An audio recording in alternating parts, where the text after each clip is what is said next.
wait. Before you think I've climbed this ladder too fast, hear me out, because it's not me saying this, it's, Karun Chandhok. But what he said, though, did get me thinking. So, let us speculate. Together. On a recent edition of the Sky Sports F1 podcast, Karun Chandhok took to it to discuss what the future might hold for Max Verstappen come the incoming rule changes and the years around them. Yes, Karun Chandhok does know a thing or two about the F1 paddock, and he probably does have a few fingers in many pies concerning the future of Max Verstappen as well as other F1 gossip, but this idea of Max taking a year out? Really? Would he actually do that? Well, until you hear the comment from Max Verstappen himself that he's going to take a year out, there is some cause for concern and speculation here. But I do get the feeling, based on what other comments Max has said over the last few months, that this could easily happen if the direction of Formula 1 goes in a way that he doesn't particularly like. And after all, we have seen previous F1 drivers take a year out and then come back again, Alain Prost being one of the most notable examples, Fernando himself. But if you're still not entirely convinced, at least hear what Chandhok had to say before you click off, okay? So, There's some really unusual things happening. Then you've got Carlos and Max Verstappen. We would never have thought of Verstappen leaving the team until all the stuff unfolded around Red Bull and Bahrain. You know the stuff. It is a really strange market, a difficult one to read. Increasingly, I think Max will stay at Red Bull for 2025. I think he will take 2026 off and have a year out.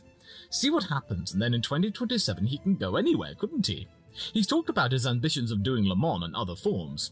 I think he will do something in 2026, have a year off, see who hits the ground running with the new regulations. I think that could happen.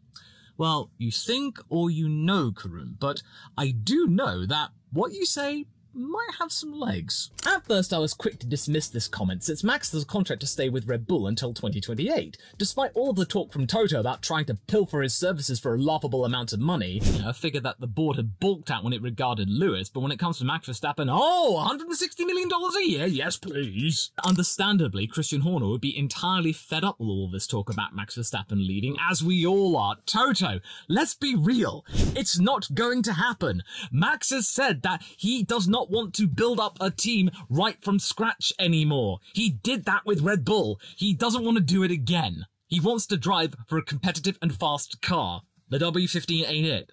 Although it is actually interesting the SF24 side pod inlets are mirroring the Mercedes car.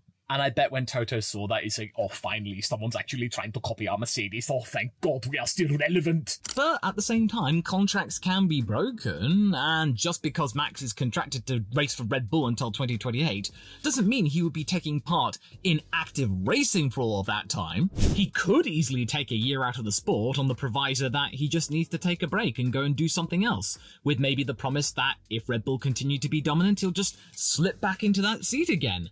Which would make me feel entirely sorry for anybody who would have taken up Max's seat and then has to vacate it again. But wait, I hear you say, Max wouldn't abandon Red Bull like that. He's been far too loyal to them. He's driven with them for so long. They gave him his chance in Formula 1. Well, have you been paying attention to all the news and the drama surrounding all of that Christian Horner stuff? That Max's father Jos has been stirring the pot and dividing the team and saying that Team Verstappen could easily walk if Helmut Marko's job was at risk, and that if Max wasn't happy then they would walk. It's really, really precarious there at the moment, and I don't blame Max for getting angry about all of this in the background. He would rather just go and race, and if Red Bull aren't capable of just giving him a quiet environment with no drama that he can just get on with driving a car round and round for about 70 laps and then taking some good competitive points, then he could go easily somewhere else that could give him a fast car and a very peaceful environment. And besides, he'd be taking too much of a risk of vacating his seat for a year because somebody else might come in and be even better than him. But would he be all that worried though? He's currently the most dominant driver in the sport. His movements will be closely watched by not just Red Bull, but also the entire F1 grid. If in 2026 he does announce that he's going to take a sabbatical, that he'll take a year off, and not the year off that Mika Hakkinen said in 2001, a proper 12 months off, that he'll just go and figure out his options. That will send the teams all a-buzzing. If they can get their car together for 2026 and prove to be the most competitive car in the sport, then that might be enough to tempt Max Verstappen over to them. Red Bull might not have done enough, like they did in 2014. They were dominant, and then they weren't. That could easily change. Mercedes were dominant in 2020. They weren't in 2022. It happens. It all ebbs and flows, and Mercedes and Toto have still not understood that, even though I thought they had at the beginning of the year. Of course, Formula One and Red Bull would not want Max Verstappen to up sticks and leave the sport if he's not happy with the way the cars are going to change, because if the multiple world champion did leave the sport because the cars were going to be bad, and then they are bad, it's going to make the sport look a complete and utter laughingstock. But Stefano Domenicali does have some potential ideas for the future that might convince Max to stay, but I'll talk more about that later, so keep watching. As we all know, the Dutch champion is not afraid to be honest with his criticism of the way the cars are evolving into 2026. On many occasions over the last several months, Max has made his feelings very clear about the way the regulations have been shaped for the new powertrain, with a very unflattering summation of the simulations, him dubbing them as pretty terrible, and that it's basically going to be an ICE competition. That's the internal combustion engine, by the way. And that would actually be reflecting what F1 had been throughout 2014 and 2020, where basically if you had the fastest combustion engine, then that was enough for you to completely be dominant, which is what Mercedes showcased for the majority of that time. And if it turns out to be the case that in 2026, if you have the best internal combustion engine, then you're basically going to win everything, and that the aerodynamics will be once again taking a back seat to overall engine performance, then guess who's been talking about why their engine is the best at the moment? That's given Toto something to be pleased about, for once. Then when it comes to the proposed active aerodynamics, which adapt depending on the speed and placement of the car on the track, Verstappen's not a fan of that either, as it would make the entire situation of driving a car awkward. Look, the way I see it, Max Verstappen is a guy who wants to get into a car and drive it raw. Instead of having all of these tools and tricks, as he says, all of these gizmos and gimmicks to try and do the job of overtaking a car that simple overtaking of a car by turning the wheel and going faster could not do these days, then that's not a sport that Max would want to be part of. He doesn't like the artificial trappings of what Formula One these days has. So instead, he would like it all to be pared back, go back to the days of the 60s, 70s, and even the early 80s before aerodynamics was relevant, and just drive the car. Stamp your foot down, change a gear, and turn the wheel. I can easily imagine Max Verstappen visiting the Monaco Historic Grand Prix every year and driving classic cars because, well, it would be fun. And he also lives there, so he'd be seeing all of this go down. He'd be like, I want to do that. And he can easily do that. If he just goes, yeah, I want to drive your car. People just going, yes, do it. He was a man who was brought up watching cars where you didn't have DRS or hybrid powertrains or flashy gimmicks on social media. He was watching his father racing basic, simple cars. Now, granted, Max is understandably not thinking that far ahead yet to 2026. There's still 2024 and next season to be thinking about. 2 more opportunities potentially to win a couple of more titles and still be relatively competitive. Sure, the diminishing returns of the RB20 might be evident with all of the other teams catching up. It might be a little bit tighter next year, it might not be. But there's still a chance to drive cars which are somewhat to his liking. And he's also mentioned that he's not all that worried about where the powertrains are going right now, because things could easily improve. You might no longer have to start braking half a kilometre before a corner and change gears down just to make sure that you can keep on delivering power, and then not be concerned that you might end up spinning down a straight because the active aero might not be working properly if it's relegated to the rear wing only and not the front wing as well, as many people have considered that being an option. Oh, seriously, why? Why is it getting so tricky? Just active suspension, that's all you need. And sure, they are making the cars lighter with these new rule changes than the current ones are, and there's more of an emphasis on directing dirty air inwards instead of pushing it out to disrupt the guy behind you and prevent a hard-fought overtaking battle happening. But it is clear that all of these gimmos and workarounds are not Verstappen's cup of tea. So I could easily imagine that if Red Bull and other teams don't get on top of these maladies and issues, that he just might go, you know what, I can't be bothered driving these cars, they don't seem fun to me. I'm going to go do something else which I will actually enjoy for a year. And of course, if it doesn't prove and the teams do get on top of it and it turns out not to be as bad as he had thought, he can easily just slip back because, come on, he's Max Verstappen. Easily. And before you say anything, I don't think this has got anything to do with cowardice or worrying that, oh no, I might not be competitive and I might not win a title. Boo-hoo! No, it's got nothing to do with that. At this point, Max Verstappen does not have to prove anything. Max isn't a records chaser. He never has been. He's wanted to race cars hard, prove he's the best, and he's done that already, so anything else is a bit of a bonus. He probably doesn't care about having more wins and more titles. I think maybe the only two things he might be interested in when it comes to records are the Grand Slam or Grand Chelem record that Jim Clark has, so he might like that. The Triple Crown could be something that might take his fancy, considering he's won the Monaco Grand Prix in F1 twice already. So if he goes ahead and does win Le Mans, which he probably would do and he would like to do, and then maybe dabble in the Indy 500 perhaps, like Fernando Alonso attempted to do so, then I could easily see Max Verstappen securing the Triple Crown ahead of Fernando Alonso. Oh, that would be galling considering how much Alonso wants that chestnut. Of course, because of his current success and the fact he's a multiple world champion and he has a lot of money, he can basically do whatever he wants. And he's also admitted that he doesn't reckon that anything in F1 could get better than what he experienced in 2023. He knows that trying to replicate the success of the RB19 would be very hard. And statistically speaking, if the RB20 does lose to another team, then it would be worse than the RB19 if you want to get all pernickety when it comes to numbers and stuff. In Max's eyes, he might have peaked in his overall satisfaction with Formula 1. No, I'm not saying he's peaked in terms of his overall skills and talent. No.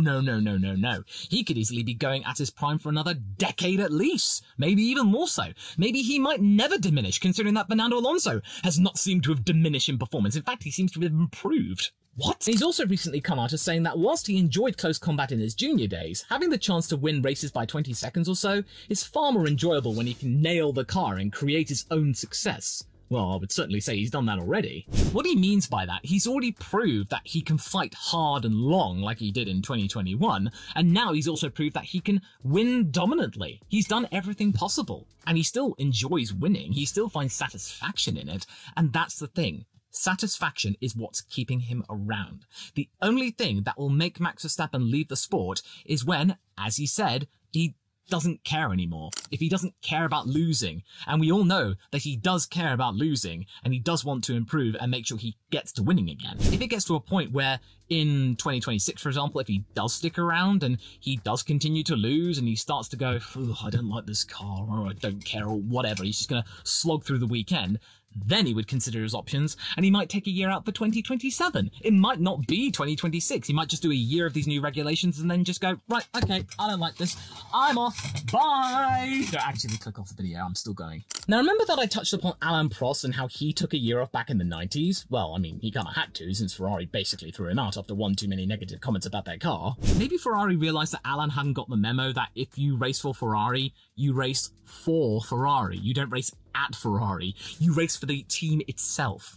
And something I think Carlos Sainz is starting to replicate in his own way. He's basically racing for himself now instead of the team's overall benefit, as well as the benefit of Charles Leclerc, but I say that for another video. He took a year out and noticed that Williams were the dominant team in 1992, and he wanted a piece of that success, which he did exploit to great effect the following year, where he won his fourth and last title. And I reckon that he probably would have continued at Williams had Ayrton Senna decided that he wanted a piece of that success as well, and then moved in 1994, and then activated the clause in Prost's contract that he will never be a teammate of Ayrton Senna again, and if that did happen, he could walk regardless of what anything says in his contract, and that's exactly what he did. Max could probably emulate Alain and just step away for a year because he's just not satisfied with his lot, or he just feels like he wants to go and do something else and weigh up his options. It has happened in the past. And that's exactly what Kimi Räikkönen did.